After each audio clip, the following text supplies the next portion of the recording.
शिव मंदिर में जाकर मात्र शिवलिंग का स्पर्श कर लेना।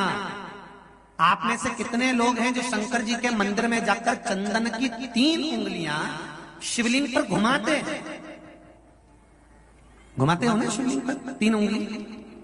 तो ये 3 उंगली घुमाने का फल क्या है?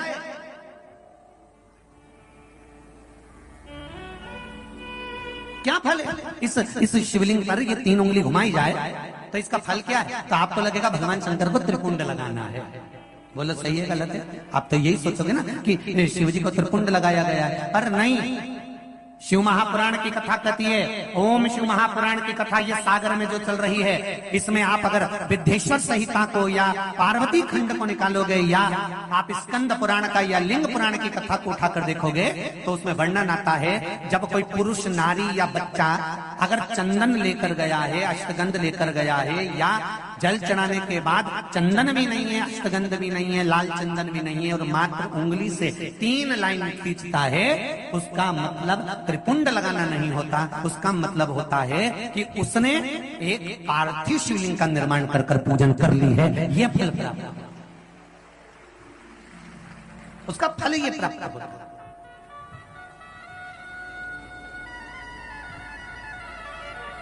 अब आप तो अभी तक सोचते थे कि हमने तो चंदन लगा दिया है, हम तो भगवान को चंदन की लाइन खींच ली, हम भगवान को त्रिपुंड बनाकर आए। त्रिपुंड नहीं, भगवान शंकर को आपने त्रिपुंड लगाया वो अपनी जगह पर भगवान शंकर को जो आपने 3 लाइन खींची है, हाथ का जो स्पर्श कर घुमाया है, इससे पार्थिव शिवलिंग के निर्माण का फल प्राप्त हो जाता।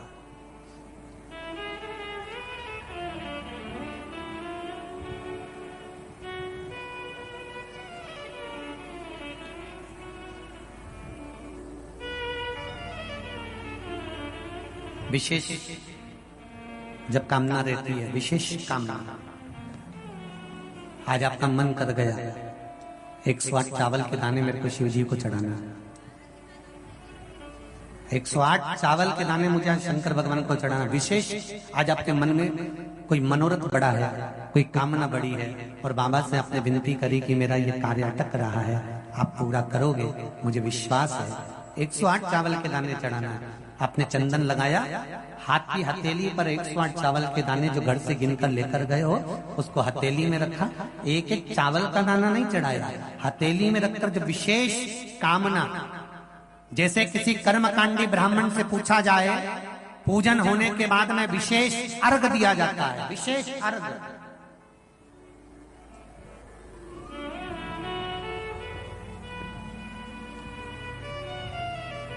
उसी तरह विशेष कामना के लिए एक पत्र में आया विशेष कामना का फल, किसी ने सुन लिया था कथा में। देखिए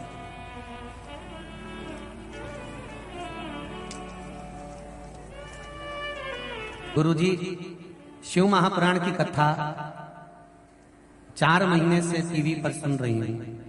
मेरे छोटे भाई की शादी 5-6 साल से नहीं हो पा रही थी, तब आपने कथा में पशुपति व्रत के बारे में बताया था, अक्षत की पूर्णता के बारे में बताया था।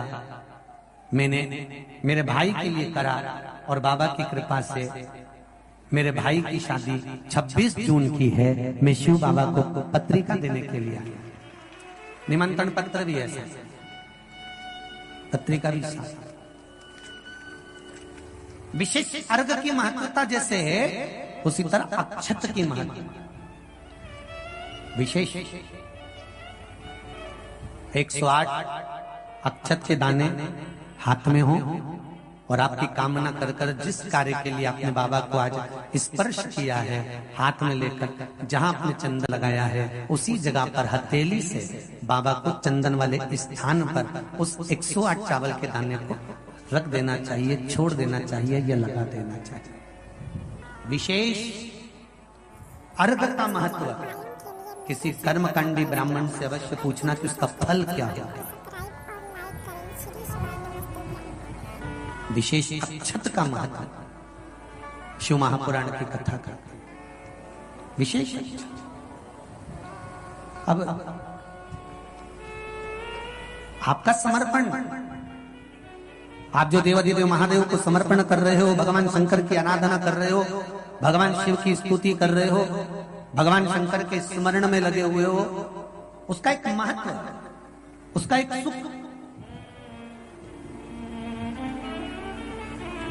शिव पुराण कर रहे हैं 108 चावल के दाने लेकर, तो यहां मात्र स्पर्श की मूलता कर दी। ध्यान रखिएगा। तो जो पत्र लिखे हैं और पत्र में उन्होंने लिखा कि हमारे यहाँ हमने ऐसा सुना है कि शिवलिंग, गर्भवती नारी शिवलिंग का स्पर्श या शिवलिंग की पूजन नहीं कर सकती, तो उसको कृष्णेश्वर महादेव, 12 ज्योतिर्लिंग में से एक ज्योतिर्लिंग है कृष्णेश्वर महादेव। कृष्णेश्वर महादेव की पूर्ण कथा का स्मरण कराइएगा कि स्वयं सुधर्म नाम का ब्राह्मण अपनी पत्नी से कह रहे हैं कि अगर अब आपसे बालू का शिवलिंग नहीं बनता, मिट्टी का शिवलिंग नहीं बनता, तो एक काम करिए, अब आप बालू के शिवलिंग की जगह, मिट्टी के शिवलिंग की जगह, पार्थिव शिवलिंग की जगह एक काम करना कि आप किसी मंदिर में जाकर शिवलिंग का मात्र स्पर्श कर लेना, भी केवल स्पर्श कर लेना भी पार्थिव शिवलिंग के निर्माण का फल है। केवल स्पर्श।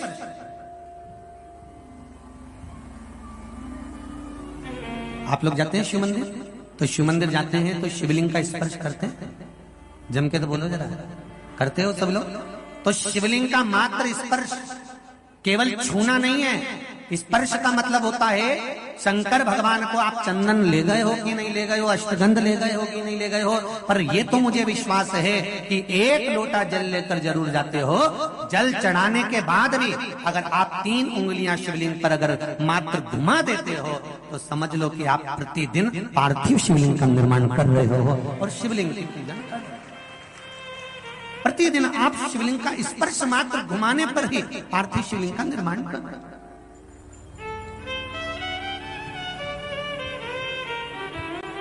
अब जिसके मन में संशय है कि शिव जी का गर्भवती नारी पूजन ना करे, और ऐसा जिसने बताया है ना, तो उसको जरूर एक बार पकड़ के लेकर आना और बताना कि भाई कौन सी पुराण में किस जगह लिखा है कि ये शिवलिंग का यहाँ पर दर्शन नहीं करना चाहिए, उसका वर्णन होना चाहिए। अगर शिव महापुराण की कथा में से कोई भी चीज चढ़ाने की बात करते हैं, जैसे काली मिर्ची चढ़ाने का बोला, तो उसका भी प्रमाण शिव महापुराण में है। आप छाट सकते हो, निकाल सकते हो, देख सकते हो। गेहूं के दाने का प्रमाण शिव महापुराण में है। अरहर की दाल का प्रमाण शिव महापुराण में है। दुर्वा के जल का प्रमाण शिव महापुराण में है। डाब के प्रमाण शिव महापुराण में है। चावल का प्रमाण शिव महापुराण में है। कौन कौन सी चीजों से भगवान शंकर के शिवलिंग का निर्माण होता है, यहां तक वर्णन करा गया कि भस्म से निर्मित शिवलिंग का भी पूजन हमारे यहां शिव महापुराण में वर्णन।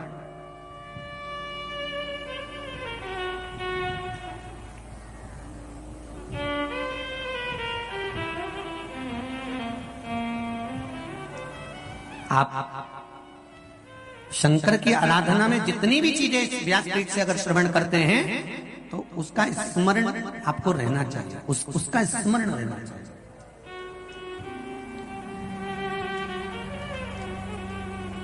महाराज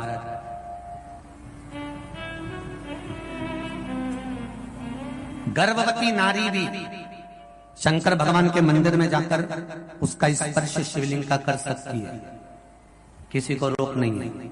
उसका फल क्या मिलता है वो भी स्मरण कर लीजिए। घोषमा को बेटा हुआ, सुधर्म ने कहा कि इस बेटे को तुम सुदेहा को दे दो, उसकी संतान नहीं है।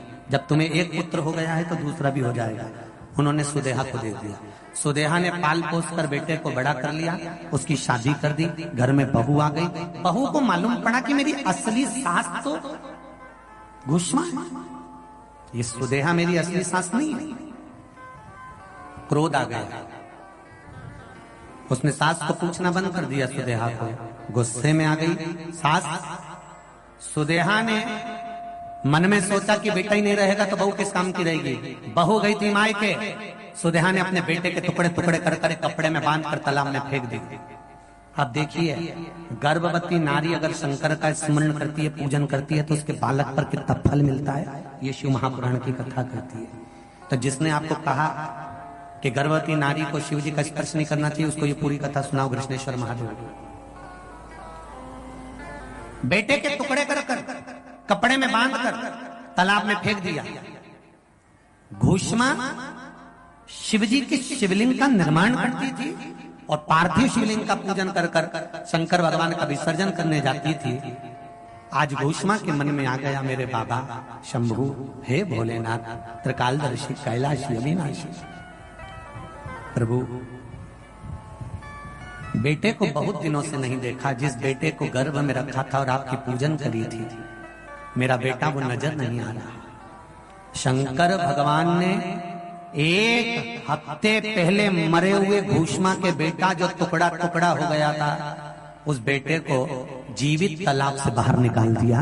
ये गर्भस्थ नारी की शिव आराधना का